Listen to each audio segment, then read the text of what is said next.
when her disease started to develop, she ended up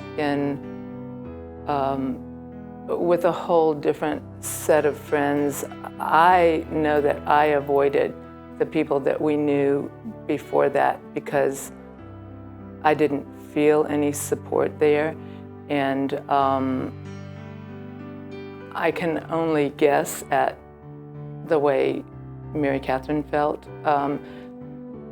There were friends of hers that wanted to get together with her, and she I think it lowered her self-esteem so much that she didn't feel like she measured up. You know, she didn't feel like she could lead the lives that they were leading, and so she avoided them, the few that, you know, that were still around. So I don't know exactly how to answer that. I think, yes, there's a stigma. I do know that within my own family, she has probably 26 cousins that are somewhere within 5 years older, 5 years younger. And they didn't know how to relate to her. I think that they were all going to college. She wasn't going to college. She was struggling to stay alive. But I think that it was really difficult for them to relate to. They didn't understand the disease. They didn't understand what she was going through. And after she passed away, I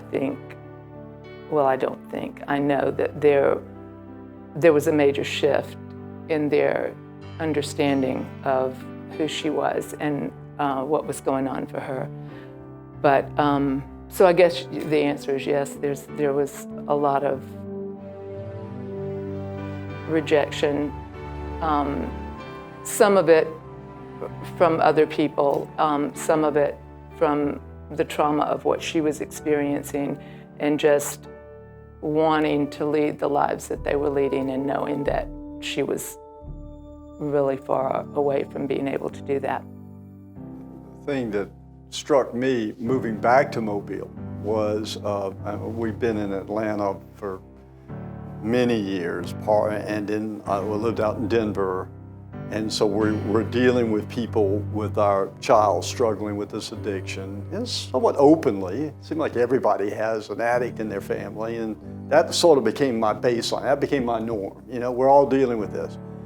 But when I moved back to Mobile, I did pick up on an energy that I didn't expect, and that was this idea of shame, this social stigma thing that I thought had disappeared maybe 30 years ago, 20, and it's like, whoa, what happened to this town? They're living in this weird, stigma wasn't part of my reality in Atlanta or in Denver, but there was a lot of people who are still afraid to talk about it, afraid to deal with it openly, and they were running away from it. And I'm thinking that was just an observation I had moving back to Mobile after being gone for 40 years. So it shocked me a little bit. It's one of the reasons why I think it's real important that we tell the truth, tell these stories. Everybody's family's impacted by this thing. The worst thing we can do is start acting like there's some type of dreaded social stigma to this and being silent or keeping our little secrets. I would have to disagree. It was everywhere, that stigma. It was all over Atlanta. It was all over Denver. It's all over here. In a bigger city, I think we found ourselves surrounded with people who had similar stories, and it was easier to be a part of that in a larger city. In a smaller city like Mobile, I think people are more scattered.